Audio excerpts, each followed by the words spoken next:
17 दिन में 12 पुल गिरे 2024 में।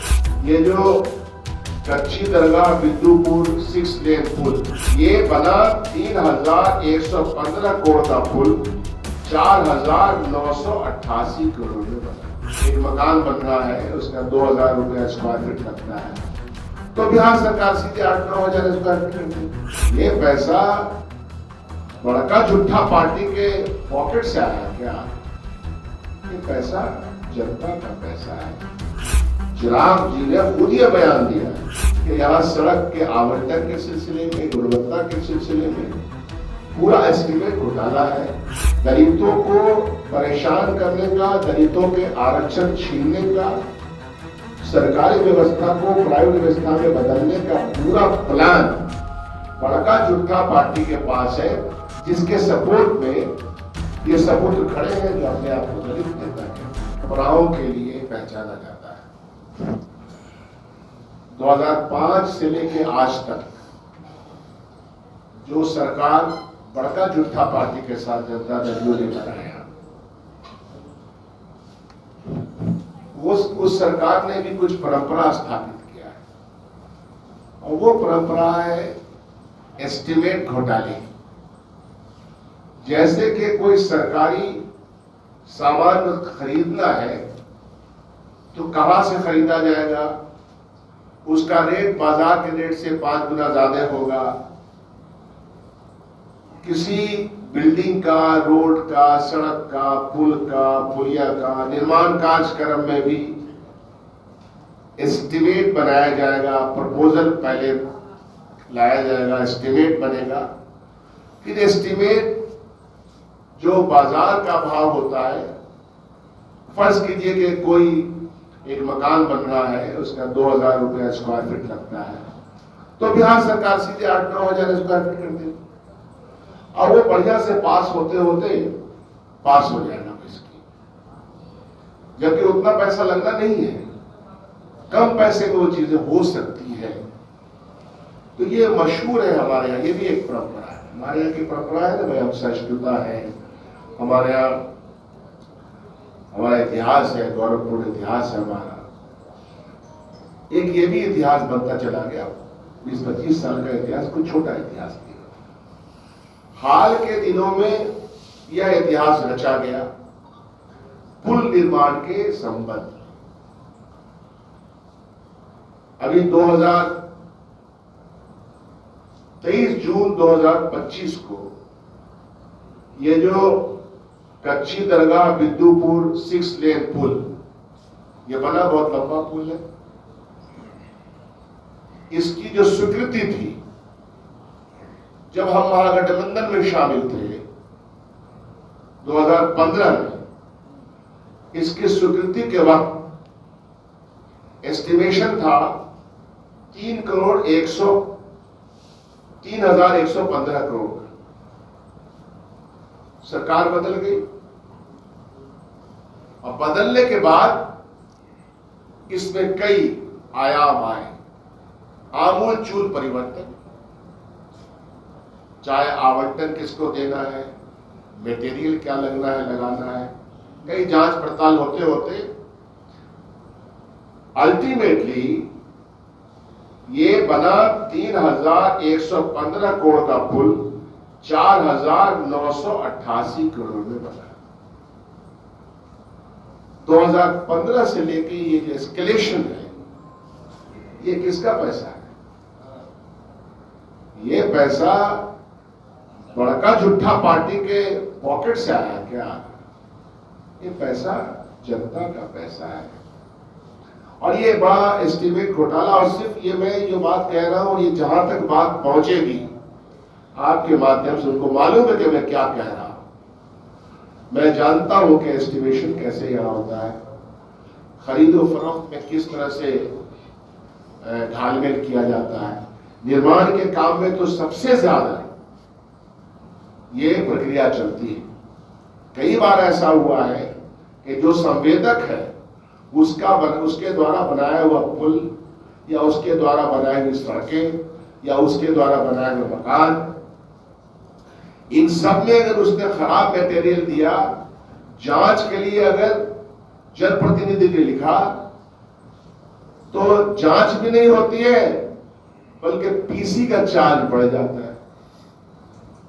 कई बार ऐसा हुआ है कि फिर से उसी संवेदक को थोड़े दिन के लिए वो ब्लैकलिस्ट होता है और फिर थोड़े दिन के बाद मालूम हुआ कि वही संवेदक बहाल हो गया। और ये वो जानते हैं विभाग के लोग जो मेरी बात सुनेंगे कि मैं क्या कह रहा हूं, उनको ये अच्छी तरह मालूम। और यही कारण है कि जब आप एस्टिमेट घोटाला कीजिएगा और आप छूट दीजिएगा कि आप प्राइस एक्सक्लेट कर दें कि आपको छूट है, थोड़ा बहुत टाइम के साथ बढ़ता है, लेकिन साथ साथ जो गुणवत्ता है उसकी उससे कॉम्प्रोमाइज होता है। गुणवत्ता से अगर जब कॉम्प्रोमाइज होगा तो सरकारी बिल्डिंग 5 साल में दरक जाती है, सरकार के द्वारा बनाया हुआ पुल पुलिया सड़क सबकी हालत खराब हो जाती है। और फिर हम एक मुरम्मती की योजना निकालते हैं, संवेदक को पहले देते हैं 5 साल के लिए या 7 साल के लिए मेंटेनेंस चार्ज। अब फिर मेंटेनेंस चार्ज किसको जब मेंटेनेंस देना है उसने जिसने बनाया है, फिर मेंटेनेंस में तो वो काम होता नहीं है, लेकिन दोबारा जो मुरम्मती का काम शुरू होता है फिर उसी ठेकेदार को दे दिया जाता है कि तो मुरम्मती भी करो। ऐसे सैकड़ों मिसालें मैं दे सकता हूं। मैं खुद विधायक हूं तो मुझे मालूम है कि क्या होता है। संवेदक लोग अपना काम समय पर नहीं करेंगे, उसमें कोई दबाव नहीं होता है।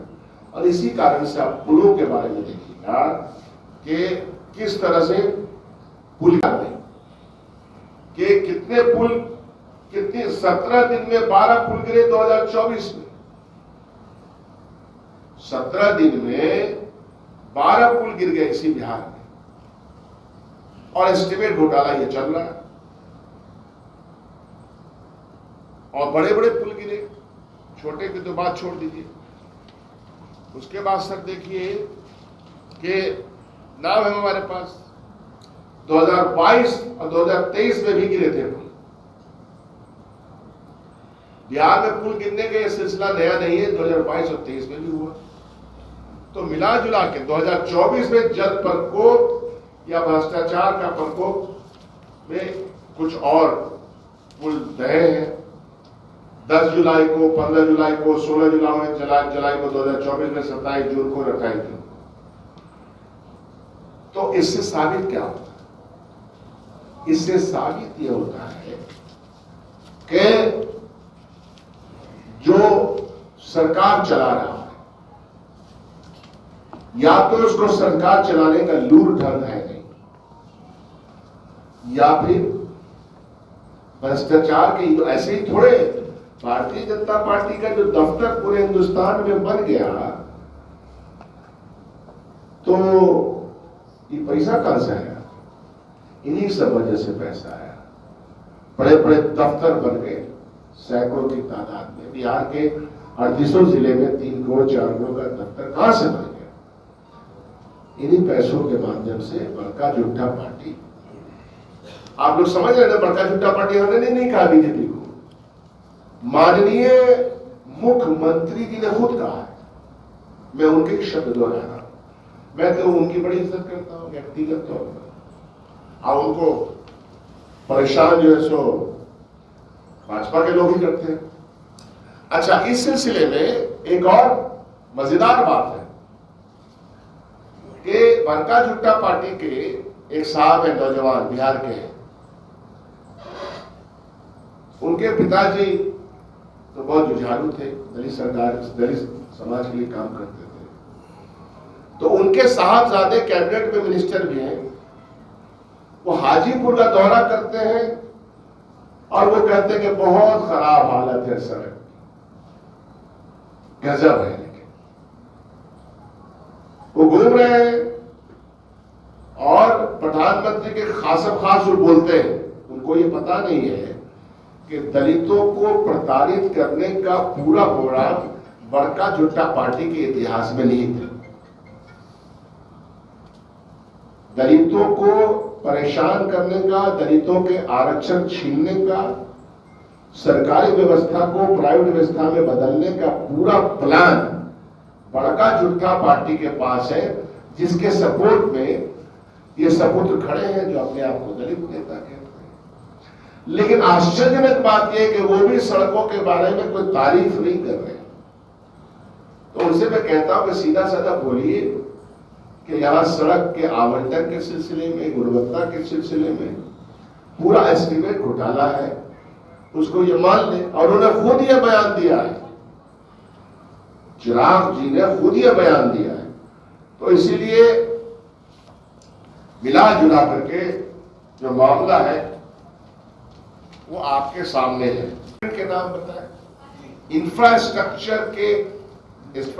का कोई भी विभाग, चाहे वो भवन का हो, सड़क का हो, स्कूल भवन हो, पंचायत भवन हो, सड़क हो, पुल हो, पुलिया हो, इनके विभाग है ना, हेल्थ डिपार्टमेंट के द्वारा, हॉस्पिटल हो। मैं तो आप लोगों से कहता हूं कि आप लोग कृपा करके किसी एक जगह चले जाएं और इनका डिटेल प्रोजेक्ट रिपोर्ट खुद मंगवा लें, उसकी स्टडी कर लें। थोड़ी मेहनत लगेगी, 2 दिन जिस स्थान पे जिसका आपने डिटेल प्रोजेक्ट रिपोर्ट लिया है वहां जाकर के देखिए। मैंने तो अपने इलाके में एक इंजीनियर को खामोशी से भेजा कि देखो कि पुल निर्माण में जो सरिया लग रहा है उसकी क्या सिचुएशन है, पकड़ेंगे, सस्पेंड कर रहे हैं, जांच बैठा दिया। तो ये थोड़ा आप लोग भी कीजिए, यही फैक्ट है। इन्हीं सब चीजों से माल कमा रहे हैं लोग, तभी देखते नहीं है कितना मजा में आए। घर में इटालियन टाइल्स लग रहा है सबके, कहां से आ रहा है, किसके किसके घर नहीं लग रहा है, पर इसकी भी जांच करवा लीजिए। हमने कहा, बोलिए कि शकील अहमद खान ने, कांग्रेस पार्टी ने कहा है कि जितना आवंटन आपको, जैसे हमको कोई मकान मिलेगा तो एक आवंटन होता है, तो आवंटन में आपके घर में ये इटालियन टाइल्स कहां से लगा भाई? अगर आपने अपना लगा तो सब कुछ पब्लिक स्क्रूटनी में होना चाहिए ना। तो ये आपको इशारा दे दिया, ये जो सुने उनको समझ में आ जाएगा कौन लोग हैं। इसमें दिक्कत कहां है? निगरानी की कोई व्यवस्था है ही नहीं किसी भी कार्यक्रम में। हम लोग अपना घर भी बनाते हैं तो देखते रहते हैं ना भाई, दीवार पड़ी तो कितना पानी दिया गया, कितना उसमें अनुपात में सामान लगे, कोई निगरानी नहीं है। जून के महीना में सिर्फ यह निगरानी आप लोग कर लीजिए कि कितना पैसा इधर से उधर ट्रांसफर में जा रहा है तो पता चल जाएगा। आप किसी अधिकारी से, आप लोग पत्रकार हैं, खोजी पत्रकार बनकर जाइए, किसी छोटे से छोटे अधिकारी से बोलिए कि जून महीना में कितना टैक्स लग रहा है। खुलेआम तरीके से अधिकारियों से पैसे ट्रांसफर के नाम मांगे जाते हैं विभिन्न सचिवालयों के द्वारा। ये सारा भ्रष्टाचार की नजर बिहार और इसमें पिसती हुई बिहार की जनता आ चुकी। इसलिए आपसे हमारा ये आग्रह है कि जब ये लोग पीसी करते हो तो उनसे ये सब सवाल जो हम कर रहे हैं, और हम तो कहते हैं कि है हिम्मत इस बड़का जुट्टा पार्टी के साथ की डबल इंजन की सरकार को, तो डिबेट कर ले, जगह का नाम बताए और वो लाए, श्वेत पत्र लाए, व्हाइट पेपर लाए कि हमने क्या किया, और हम बताएंगे कि आपने कौन सा काम किस तरह से किया। आप ठगने का काम कर रहे हैं बिहार के लोगों को आप अच्छी सड़क नहीं दे पा रहे हैं, अच्छी बिल्डिंग नहीं दे पा रहे हैं, और सब डिपार्टमेंट का तो बात छोड़ दीजिए। तो आज का प्रेस कॉन्फ्रेंस इन्हीं बातों पे था। एस्टिमेट घोटाले की सरकार, हमारी सरकार आएगी तो जितने भी एस्टिमेट हुए हैं उसका जांच कर रहे हैं। ये ₹2 का काम 10 रुपए में कैसे हुआ, क्यों हुआ, कौन कौन अधिकारी थे, किनका उसमें साइन था, तब अंदाजा हो जाएगा। दूध का दूध, पानी का पानी तब हो जाएगा। धन्यवाद। कोई प्रश्न हो इस सिलसिले में बात कर सकते हैं।